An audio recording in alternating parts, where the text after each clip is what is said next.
Hi guys, welcome back to our channel maths with Deva.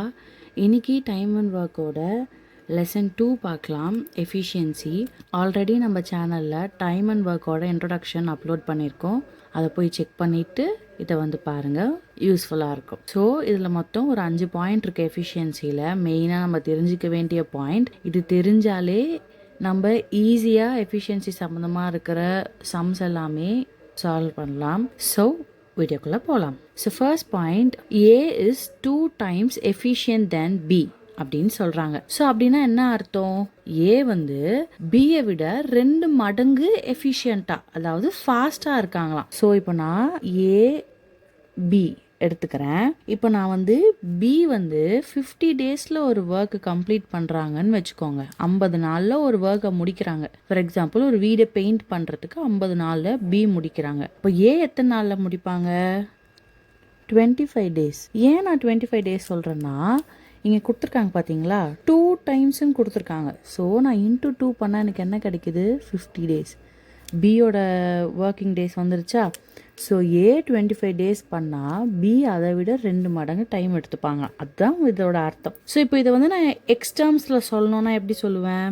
A எக்ஸ்னா B 2x அப்படின்னு சொல்லுவேன். புரிஞ்சுதா? Next point, A is thrice efficient than B. So மேலே என்ன பார்த்தோம்? 2 times எஃபிஷியன்ட்னு பார்த்தோம். இங்கே த்ரைஸா, அதாவது 3 மடங்கு எஃபிஷியண்ட்டாக இருக்காங்களாம் ஏ பியை விட. ஸோ இதுக்கு நம்ம எப்படி எழுதலாம்? பி 30 டேஸில் பண்ணுறாங்கன்னா அப்போ ஏ எத்தனை நாளில் பண்ணுவாங்க? 10 டேஸில். எப்படி சொல்கிறேன்னா, இன்ட்டு 3 பண்ணால் என்ன கிடைக்கும்? நம்ம பியோடது கிடச்சிரும். ஸோ ஏ 10 டேஸில் பண்ணால் பி 30 டேஸில் பண்ணுவாங்களாம். எக்ஸ் டேர்ம்ஸில் எழுதுனா ஏ எக்ஸ்னா பி 3x. புரிஞ்சுதா? So next A is 4 times efficient than B. ஆப்வியஸாக இதுவும் ஈஸி தான். இப்போ எக்ஸ் டேர்ம்ஸில் எழுதும் போது நம்ம எப்படி எழுதுவோம்? ஏக்கும் பிக்கும் ஏ எக்ஸ்னா 4 டைம்ஸ்ன்னு சொல்கிறாங்க. ஸோ பி 4xன்னு இருக்கும். இப்போ நம்பரில் பார்த்தா நம்மளுக்கு என்ன கிடைக்கும்? ஏ பி 20 டேஸில் பண்ணுறாங்கன்னா ஏ 5 டேஸில் பண்ணுவாங்களா? ஸோ இன்ட்டு 4 டைம்ஸ்ன்றதால இன்ட்டு 4 பண்ணால் 20 கிடைக்கும். புரிஞ்சுதா? இதுவும் next A is 50% more efficient than B. So இங்கெல்லாம் பார்த்தீங்கன்னா 2 மடங்கு அதிகமாக இருக்காங்க, 3 மடங்கு அதிகமாக இருக்காங்க, 4 மடங்கு அதிகமாக இருக்காங்க அப்படின்னு பார்த்தோம். இங்கே 50% அதிகமாக இருக்காங்கன்னு சொல்லி நமக்கு பர்சன்டேஜில் கொடுத்துருக்காங்க. ஸோ இதுக்கு பார்த்தீங்கன்னா நிறைய மெத்தட்ஸ் இருக்குது. இது 4th பாயிண்ட்டுக்கு நிறைய மெத்தட்ஸ் இருக்குது. பட் சிம்பிளாக சொல்லணும்னா 4th ஒன்க்கு இங்கே எழுதுறேன். ஸோ சிம்பிளாக சொல்லணும்னா ஏ அண்ட் பி இருக்காங்கன்னா, இப்போது பி 150% அந்த ஒர்க்கை முடிக்கிறாங்கன்னா அப்போ ஏ எத்தனை பர்சன்டேஜில் முடிப்பாங்க? 100%. ஏன் நான் 100% சொல்கிறேன்னா 50% மோர்னு அவங்களே கொஸ்டினில் சொல்லியிருக்காங்க. ஸோ இங்கே 50% அதிகமாக இருக்கா ஏக்கும் பிக்கும்? இதை ஞாபகம் வச்சாலே முக்காவாசியான சம்மை ஈஸியாக டக்குன்னு நம்ம சால்வ் பண்ணிடலாம். அண்ட் மாற்றி எழுதிடக்கூடாது. ஏ 150 பி 100லாம் மாற்றி எழுதுனா மொத்தமாக தப்பாயிடும். ஸோ ஏ 100%னா பி 150% இருப்பாங்க. இப்போ ஏ 200%னா பி 250% இருப்பாங்க. சிம்பிள். புரியுதா? நெக்ஸ்ட் ஏ டேக்ஸ் 50% மோர் டைம் தேன் பி.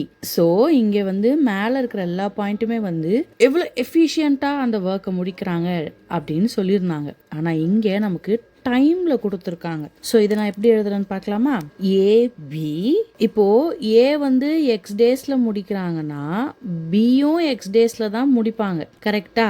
அளவு தான் வரும். இப்போ நான் ஏ 10 நாளில் ஒர்க்கை முடிக்கிறாங்கன்னா அப்போ பியும் 10 நாளில் தான் முடிக்கிறாங்கன்னு அர்த்தம். ஸோ இந்த பாயிண்டில் என்ன கொடுத்துருக்காங்கன்னா 50% மோர் தேன் பின்னு கொடுத்துருக்காங்க. அப்போது ஏ +50% ஆஃப் எக்ஸ் அப்படின்னு எழுதணும். ஸோ இதையும் ஞாபகம் வச்சுக்கணும். சில கொஸ்டின்ஸ் பார்க்கலாம். A can do a piece of work in 70 days and B is 40% more efficient than A. The number of days taken by B to do the work is அப்படின்னு கேட்குறாங்க. So என்ன கேட்குறாங்கன்னா, ஏ ஒரு ஒர்க்கை முடிக்கிறதுக்கு 70 days எடுத்துப்பாரான் தனியாக ஒரு ஒர்க் முடிக்கிறதுக்கு. அதே பி 40% மோர் எஃபிஷியன்ட் தென் ஏன்னு சொல்லிட்டாங்க. ஸோ இப்போ பி தனியாக ஒர்க்கை முடிக்கிறதுக்கு எத்தனை நாள் எடுத்துப்பாங்க அப்படின்னு கேட்குறாங்க. ஓகேங்களா? ஸோ இப்போ நான் வந்து என்னோட கிவன் எழுதிக்க போகிறேன். கிவன் என்ன வரும்? ஸோ பியும் ஏவும் இருக்காங்களாம். பி வந்து 40% ஏ விட மோர் எஃபிஷியன்ட்னு சொல்கிறாங்க. ஸோ பி 100%னா ஏ 140%. புரிஞ்சுதா? நெக்ஸ்ட் என்ன கொடுத்துருக்காங்க? ஏ வந்து ஒரு ஒர்க்கை 70 டேஸில் முடிப்பாராம். ஸோ 70 டேஸில் முடிப்பாராம். என்ன கேட்குறாங்க? பி எத்தனை நாளில் முடிப்பாங்கன்னு கேட்குறாங்க. ஸோ பி தான் நமக்கு தெரியாது, அதை நம்ம எக்ஸ்ன்னு எடுத்துக்கலாம். ஸோ இப்போ நான் என்ன பண்ண போகிறேன்னா கிராஸ் மல்டிப்ளை பண்ண போகிறேன். சிம்பிள். ஸோ நான் கிராஸ் மல்டிப்ளை மட்டும் பண்ணால் போதும். எப்படி எழுதலாம் கிராஸ் மல்டிப்ளை பண்ணி? 100 into 70 is equal to 140 into x அப்படின்னு எழுதலாமா? எனக்கு எக்ஸ் மட்டும்தான் தேவை. ஸோ நான் எக்ஸை இங்கனையே வச்சுட்டு இந்த 140 என்னோட லெஃப்ட் ஹேண்ட் சைடுக்கு கொண்டு வரேன். So 100 into 70 divided by 140 into is equal to எக்ஸ்ன்னு வரும். ஓகே, இங்கே நீங்கள் வந்துட்டு நீங்கள் கேட்கலாம், ஏன் நான் இதை வந்து மல்டிப்ளை பண்ணிவிட்டு அதுக்கப்புறம் இதை எடுத்துகிட்டு வந்து டிவைட் பண்ணலாம்ல? கண்டிப்பாக பண்ணலாம், தாராளமாக பண்ணலாம். ஓகேங்களா? நான் இது வந்து கொஞ்சம் ஈஸியாக புரியுன்றதுக்காக நான் இப்படி எடுத்துகிட்டு வந்தேன். இப்போது இதையும் நான் கேன்சல் பண்ணிடுறேன். கேன்சல் பண்ணிவிட்டு இது 7 1s are, the 7 2s are, இது 2 1s are, இது 250 times. So x is equal to 50 days. B எத்தனை நாளில் ஒர்க் முடிப்பாங்களாம்? 50 days. Next question பார்க்கலாமா? A is twice as good as workman as B and B is twice as good as workman as C. If A and B can together finish a work in 4 days, then C can do it by himself in அப்படின்னு கேட்டிருக்காங்க. So என்ன கேட்குறாங்கன்னா, ஏ வந்து twice as good workmen as பின்னு கேட்குறாங்க. Good as ஒர்க்மேன்னா ஒன்றும் இல்லை, ஃபாஸ்ட்டாக வேலை செய்வாங்கன்னு அர்த்தம். அதாவது நம்ம எஃபிஷியன்ட்டுன்னு எடுத்துக்கலாம். சரிங்களா? இப்போ புரியுதா? ஏ வந்து பியை விட ட்வைஸாக, A is twice efficient than B and B is twice efficient as C. இப்போ புரிஞ்சுதா? ஸோ இப்போ கிவன் என்ன கொடுத்துருக்காங்க? 3 பேர் கொடுத்துருக்காங்க. ஏ, பி, அப்புறம் சி. கரெக்டா? ஸோ ஏ வந்து எக்ஸ் டேஸில் முடித்தா பி என்ன சொல்லியிருக்காங்க? ட்வைஸ் குட்னு சொல்லியிருக்காங்க. அப்போது 2x அப்படின்னு அர்த்தம். இப்போ நெக்ஸ்டில் பி வந்து is twice efficient as C. அப்போது இது கூட மல்டிப்ளை பை 2 போட்டால் என்ன வரும்? 4x days. புரிஞ்சுதா? நெக்ஸ்ட் இன்னொன்று என்ன கொடுத்துருக்காங்க? A and B can together finish a work in 4 days. அப்போது A plus B is equal to 4 days-ஆ? ஏ ப்ளஸ் பியோட 1 day ஒர்க் என்னன்னு கண்டுபிடிக்கணும். அப்போது 1/4ன்னு கிடைக்கும். So A plus B is equal to 1/4. ஏயோட 1 day ஒர்க் என்ன வரும்? 1/x ப்ளஸ் பியோடது 1/2x இஸ் ஈக்குவல் டு 1/4. இப்போது எல்சிஎம் எடுங்க. எல்சிஎம் எடுத்தால் 2x 2 + 1 இஸ் ஈக்குவல் டு 1/4 கிடைக்கும். So 3/2x is equal to 1/4. Cross multiply பண்ணால் 3 into 4 is equal to 2x. 12 into 2 is equal to x. Cancel பண்ணால் x is equal to 6 daysன்னு கிடைக்கும். இதோட முடியல. கொஸ்டின் எல்லாம் கேட்டிருக்காங்க, then C can do it in himself by அப்படின்னு கேட்டிருக்காங்க. அப்போது சியோடதை கண்டுபிடிக்கணும். சி 4xன்னு தெரியும். So C is equal to 4x days. 4 into 6, C is equal to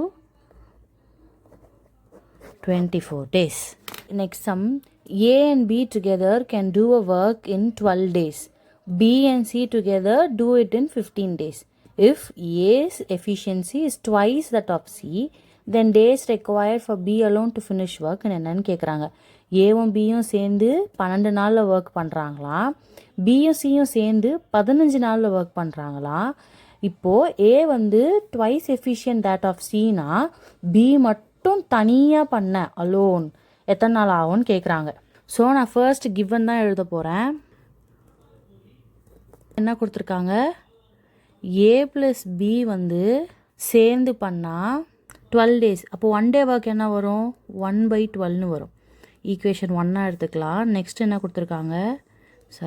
b + c = 15 days. அப்போது 1 day ஒர்க் 1/15, அதாவது 2. மூணாவது கிவன் என்ன கொடுத்துருக்காங்க? A's efficiency is twice that of C. அப்போது ஏ அண்ட் சி எடுத்தோம்னா ஏஎக்ஸ்னா சி ட்வைஸாக இருக்காங்கன்னு அர்த்தம். ஓகே, இதுதான் கிவனு. இப்போ நான் என்ன பண்ண போகிறேன்னா ஈக்குவேஷன் 1ஐயும் 2வையும் மைனஸ் பண்ணிக்க போகிறேன். மைனஸ் பண்ணால் இது மைனஸ் ஆகுமா? மைனஸ் ஆகுமா? இந்த ப்ளஸ் பியும் மைனஸ் பியும் கேன்சல் ஆகிடும். மிச்சம் என்ன இருக்கும்? a - c = 1/12 - 1/15. இங்கே எல்சிஎம் எடுக்கணும். ஸோ a - c = எல்சிஎம் என்ன கிடைக்கும்? 60. இங்கே 5, ஸோ மேலேயும் 5 வரும். இங்கே 4, இங்கேயும் 4. ஸோ 5 - 4 a - c = 1/60 கிடைக்கும். இப்போது இங்கே நம்ம எடுத்திருக்கோம் a வந்து x டேஸு, c 2x டேஸ்னு. ஸோ ஏவோட 1 day ஒர்க் 1/x - 1/2x = 1/60. இப்போது இங்கேயும் எல்சிஎம் எடுக்க வேண்டியது இருக்கும். எடுத்தால் 2x 2 - 1 = 1/60.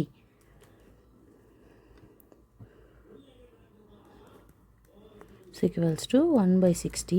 1 times 3 times. So x is equal to 13 கிடச்சிரும். இப்போது சம் இங்கோட நிற்கலை. இன்னும் என்ன சொல்கிறாங்கன்னா பியோட 1 day ஒர்க் தான் கண்டுபிடிக்க சொல்கிறாங்க. ஸோ நான் இங்கேயே போட்டு காட்டுறேன் உங்களுக்கு பியோட 1 day ஒர்க்கு. இப்போது இதை நான் வந்து இங்கே ஏ வந்து எக்ஸ் என்ன கண்டுபிடிச்சோம்? 30. இது 2 × 30 என்ன? 60 days. ஓகே, இப்போது ஃபஸ்ட் ஈக்குவேஷன் பார்த்தீங்கன்னா a + b = 11. இங்கே b இருக்குது, ஏவும் நம்மளுக்கு தெரிஞ்சிச்சு. ஸோ நான் இதில் சப்ஸ்டியூட் பண்ணுறேன். a + b = 1/12. a என்ன கிடச்சிது? 1/30 + b = 1/12. b = 1/12 - 1/13 கிடைக்கும். இப்போது b = எல்சிஎம் எடுத்தால் 60. 5 - 2 b = 3/60. அப்போது பியோட 1 day ஒர்க் என்ன? 20 days. டைம் அண்ட் ஒர்க்கில் நம்ம எஃபிஷியன்சி பற்றி இந்த வீடியோவில் பார்த்துருக்கோம். நெக்ஸ்ட் அப்கமிங் வீடியோஸில் இதை இன்னும் டீட்டெயிலாக பார்க்கலாம். இது போல் நிறைய வீடியோஸ் உங்களுக்கு வேணும்னா நம்ம சேனலை சப்ஸ்கிரைப் பண்ணிக்கோங்க. உங்கள் ஃப்ரெண்ட்ஸ் அண்ட் ஃபேமிலிக்கு ஷேர் பண்ண மறந்துடாதீங்க. பை.